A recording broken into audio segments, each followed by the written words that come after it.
Hey guys, so I am just filming this short video because I'm on the road getting started on my first leg of the first trip. So been on the road for about 20 minutes and headed over to Pittsburgh and sandwiched between two trucks, but I'll touch base as I go. So whoever's watching out there, I hope you enjoy this, and I know I'm going to. So, see you soon.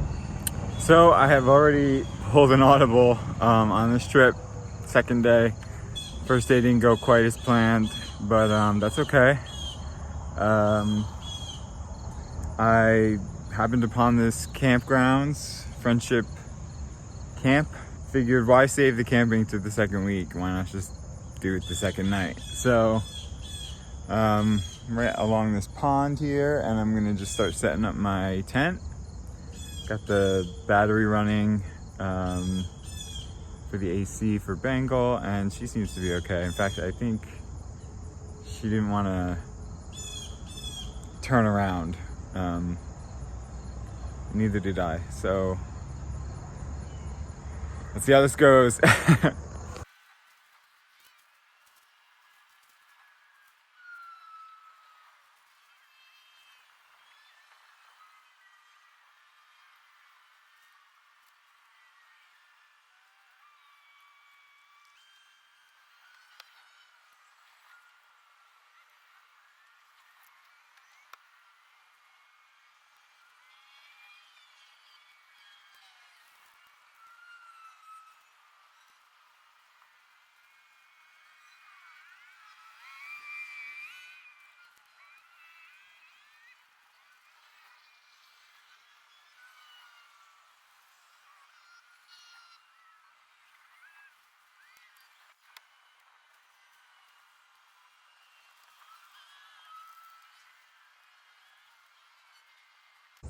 So unfortunately, when I was lifting the bottom corner pegs to get them in, the thing swung around, hit the camera, and it went on the ground.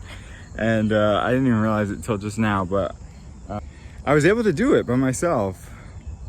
So it wasn't that bad. So the corners are in. I'm gonna leave this piece off.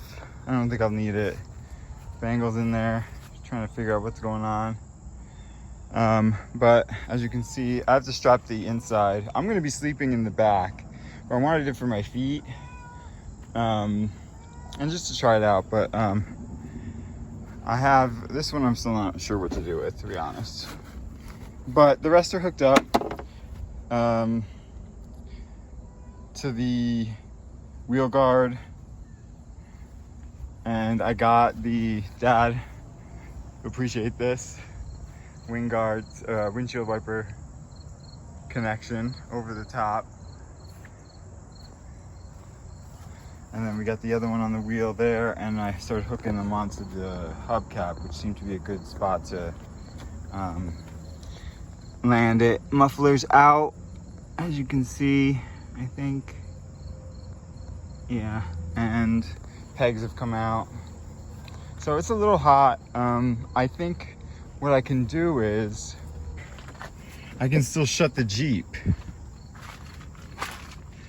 and so that way, if it does get too warm, I'll just shut it up, and we'll get the AC running on the battery. But for now, I think we're okay with this. So hopefully Bengal will take to it better than the bag, but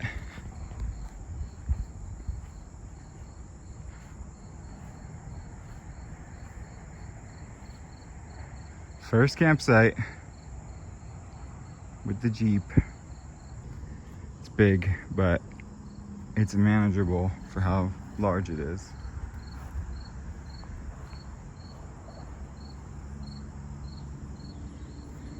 Little buddies over here hanging out by the pond, and so this is the campsite. I'm the only one on this lot. I've got all the space to myself. but there's a lot of trailers over there, and then there's another section up top. I think that's the bathhouse. I'm gonna check that out and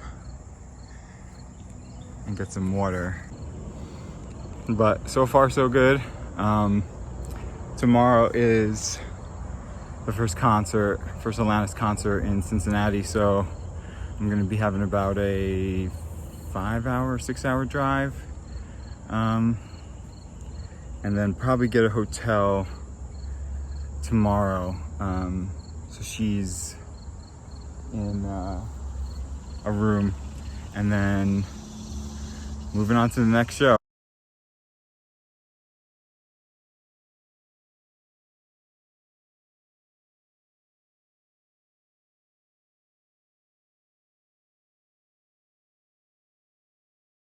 So I should have enough battery life on the hybrid battery to account for any AC needed, but I'm gonna manage it because I don't want to have to go anywhere, because then that requires taking the tent down. I mean, it actually doesn't. It requires just unhooking it.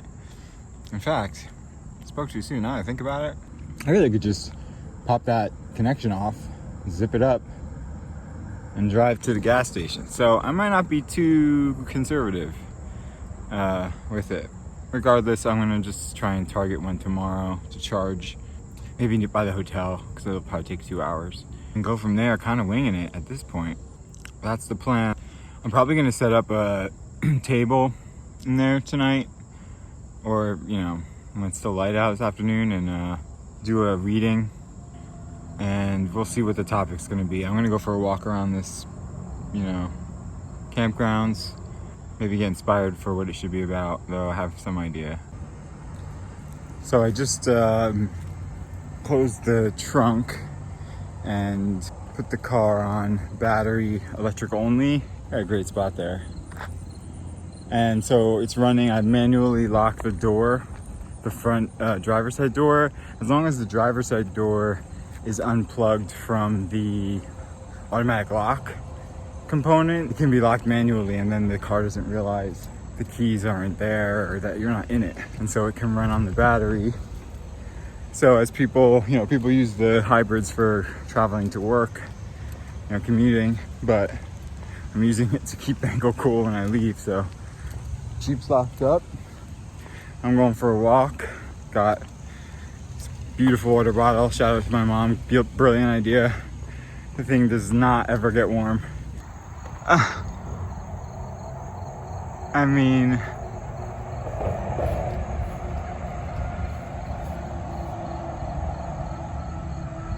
so that's my main spirit guide, and despite swearing them off earlier in a fit of rage, I had no idea that Margaret Drive was right here. So that's very interesting. I can't believe that. I had kind of reversed course for a moment due to some personal reasons, but decided to keep going, and the exit I was on said family campgrounds, or friendship campgrounds, I should say. And so I just followed the signs, literally like trying to figure out my way back on the highway. Just saw the sign and just started following it. And I found myself here. Decided to spend the night camping before making the trek to the concert tomorrow. So we're back on track, kinda-ish. This is really nice here. So I think they're guiding me still. I know they are, but it doesn't seem like it sometimes. Seems like they guide me into situations that are a heartache. So yeah, to be honest, sometimes I doubt my own journey. And maybe that's a lesson I can share, is that despite being on this spiritual awakening journey, there are days when I wish it was gone. There are days when I don't feel the love. I don't feel the support. I feel like sometimes I get misled. I'd like to think that that's leading me to challenges that help me grow. But wow, and look at this.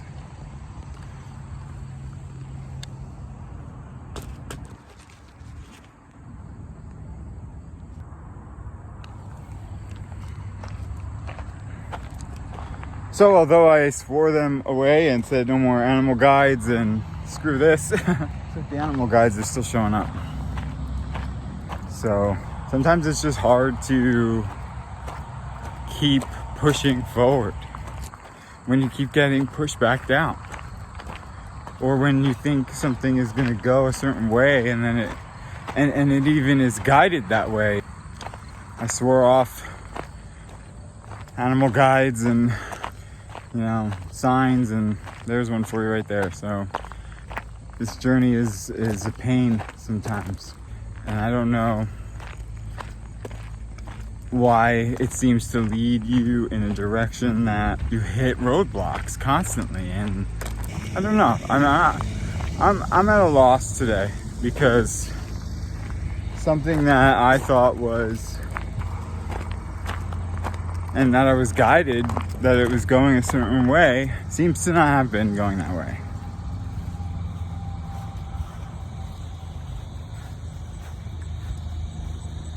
Well, I guess I know what the reading's going to be about. Twin flames. Maybe that's what I'm here to do, is guide others. I don't know if you guys ever feel this way, but it's like, when is it my guidance system? When is it my spirit guides?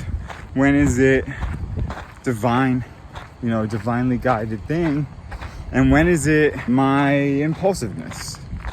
When is it my ego? Or when is it my, I hate this phrase, but I'm going to say it, rose-colored glasses? It's hard because there's signs that tell you certain things. And at this point in my journey, I'm adept at reading them. That's not to be boastful, but I think everybody that's on this journey comes to a point when they realize that they get the signs, that they can read them right. What do you do when you love somebody so much and you know that they love you back, but it doesn't go anywhere? It doesn't progress anywhere. And both admit the connection, and both are aware that there's something special there. Everything says do something, And I'm an impulsive person, so, in the past, I didn't even, I got an impulse to do something and I did it. I said it, I felt it, I expressed it. Now I've learned that maybe taking a beat is the best thing to do. So I took a beat. I took 2 beats. I tried to understand all the angles, I took a hangman attitude. I took, I adopted temperance with the situation, which for an Aries, Sun, Leo, Moon, chock full of fire in their chart, that's hard to do. And so I felt like that was a lesson to learn. I don't have any problem admitting that was part of my lesson. And I still am an impulsive person. I'm still someone that acts with my heart. I wear my heart on my sleeve, and I act with my passion, and my passion drives me. I've learned to be more measured. I've learned to take those beats, right? And so when I feel like I've gone the distance, so to speak, with inner child work and shadow work, and that's not to say it's over. That's not to say I finished it. I mean, that's never possible. No one can finish that stuff. You can't finish shadow work. You can't finish inner child work. You can't go within and find everything and then move on for good. It's an ever-growing process. It evolves over time, and things change, and then you have to look back on the moments that you've recently been through, and it's an ever-evolving process, as I said. And so I am not under the misconception that growth is finite. I have the infinity symbol on my arm with the fire elemental for a reason. I know that it's an infinite journey. and it's never ending. But why guide me to a place where I stumble over my feet again? That arm was getting tired, but there's enough lessons to be learned in life from just, everyday things, just by going out, every day and living your routines or your whatever you do, whatever it is. Like, there's lessons in everything.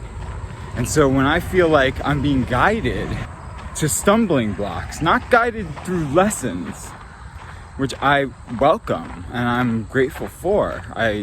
How else do you get through those lessons? Maybe some people aren't awakened and they handle their challenges great, and they don't have to meditate and they don't have to have mindfulness and all that stuff. But that's not me. I had to find the meditations. I had to find the mindfulness to solve those problems.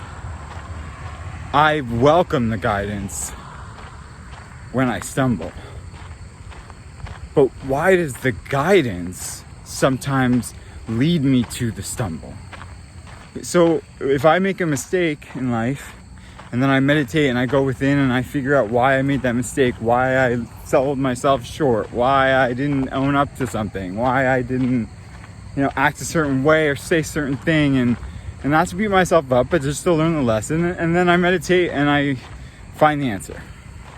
It comes to me. I'm guided to the answer. And then it presents itself and it's a different situation. But why be guided to the edge of a cliff and have the guidance advise you to step off it? Fool's journey or not, that fool steps off that cliff, their new beginning is kaput. So I get the symbolic nature of the Fool card, but the reality is that guidance for that fool has them walking off a cliff. And so why is that? Why is that the guidance? Is that supposed to make the person stronger? And if so, okay. But then why are they guided back to that cliff? Why are they guided right back off it? I mean, no one wants to live the same mistakes over and over again. No one wants to not learn their lesson. But love is a powerful thing, and when you feel it, truly feel it deep down, isn't that supposed to be guidance? Isn't that supposed to be your emotions telling you that you're living right? Isn't love supposed to be everything, So why does it lead you astray? Why does love lead you off the cliff over and over again? If you got any answers for me, I'd love to hear them, because I can't not follow my heart, and I refuse to believe that the lesson is to quiet it. How could that be the lesson? In a world full of hate, cruelty, war, fighting, how can quieting the heart be the answer, right? That doesn't make sense. So, follow your heart, right? Follow your heart. But what if your heart is at the edge of a cliff? Then what? Then what do you follow?